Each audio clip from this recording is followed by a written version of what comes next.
Rizik Syihab di Mekah Al-Mukarramah. Masya Allah, sambutannya hangat sekali. Saya merasakan. Dan beliau menyampaikan, Ustadz Andri, sebelum antum kesini, ada 2 pejabat tinggi negara datang. Akhirnya, karena tamu, akhirnya beliau welcome. Jadi, di sebuah hotel lantai 16. Begitu sampai di situ, Habib Rizik Syihab, ada basirah, ada rasa tidak enak. Langsung beliau minta pindah ke hotel yang lain. Alhamdulillah, beliau diselamatkan oleh Allah dari operasi intelijen.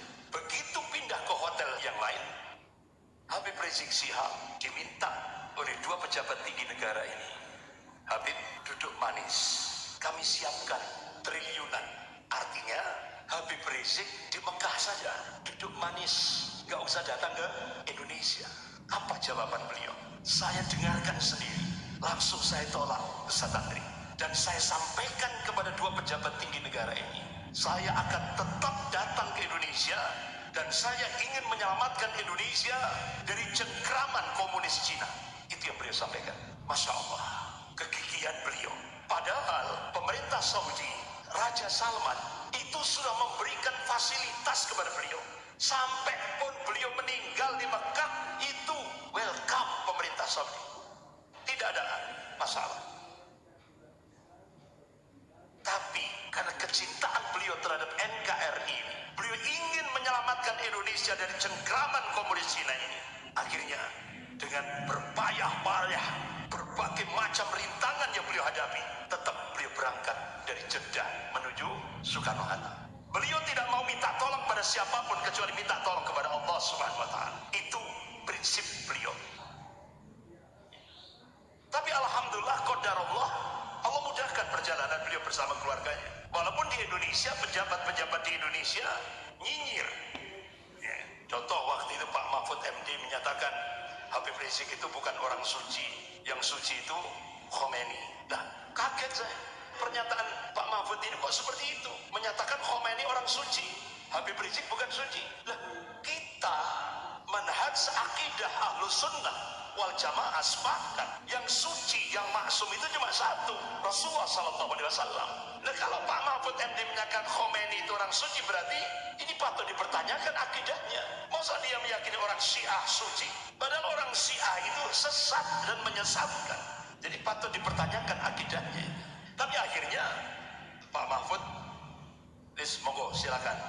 Paling yang nyambut paling 100, 200, ya kan? Tapi Allahu Akbar, Allah tunjukkan kekuasaannya. Jadi beliau berangkat dari Jeddah. Beliau sudah punya visi misi, ingin menyelamatkan negara kesatuan Republik Indonesia ini dengan jargon revolusi akhlak, solusi untuk Indonesia bermartabat. Revolusi akhlak, selamatkan Indonesia, selamatkan agama, bangsa dan negara Indonesia ini dari serangan kaum komunis. Ayo jaga persatuan dan perdamaian. Itu yang beliau gerakkan. Masya Allah. Walaupun banyak yang nyinyir ya, tapi alhamdulillah Allah mudahkan perjalanan beliau. Itu yang datang itu bukan 100, 200. Informasinya itu sampai juta itu, Pak. Mulai dari bandara Soekarno-Hatta sampai Petamburan, itu juta yang nyambut.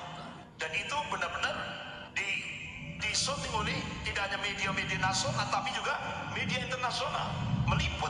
Sehingga akhirnya Bapak-bapak, Ibu yang dirahmati Allah, apa yang beliau sampaikan, bagaimana visi misi beliau yang beliau sampaikan untuk menyelamatkan Indonesia ini diterima oleh semua tokoh-tokoh ulama, tokoh-tokoh nasional, termasuk mantan Panglima TNI, yaitu Bapak Jenderal Purnawirawan Gatot Nurmantio, menerima.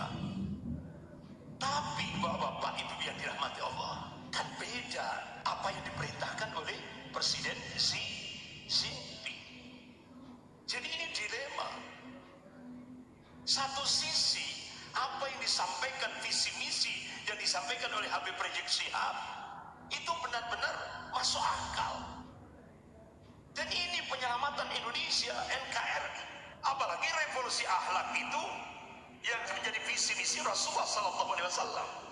Innama bu'istu li utammima makarimal akhlak. Sungguhnya aku diutus, ini kata Rasulullah, untuk menyempurnakan akhlak.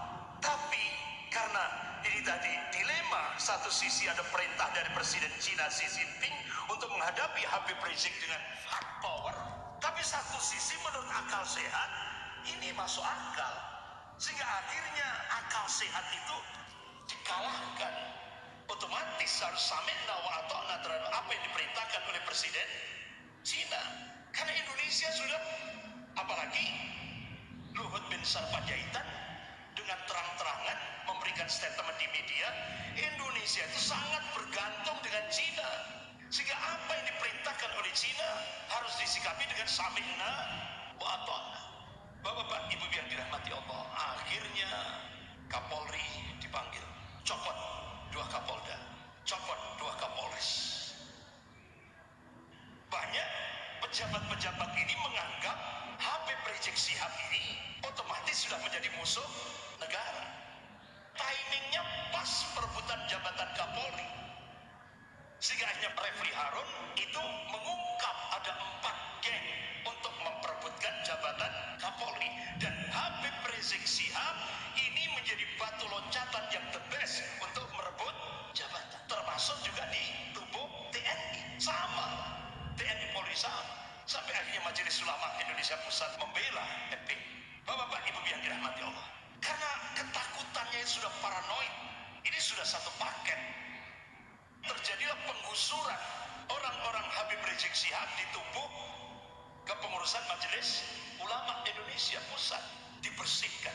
Jadi gerbong 212 sudah tidak ada lagi dalam kepengurusan Majelis Ulama Indonesia Pusat. Bahkan baru kali ini pejabat negara merangkap menjadi pengurus ormas, wakil presiden sekaligus ketua Dewan Pertimbangan Majelis Ulama Indonesia Pusat. Baru kali ini. Ini kan sama saja dengan menurunkan wibawa pejabat negara. Kenapa? Paranoid. Ketakutannya itu sudah paranoid terhadap Habib Rizik Syihab. Masya Allah, hari Rabu 2 Desember 2020 beliau mengadakan webinar Zoom, dan alhamdulillah dihadiri oleh tokoh-tokoh nasional, tokoh-tokoh ulama, dan itu diliput oleh media, tidak hanya media nasional tapi media internasional.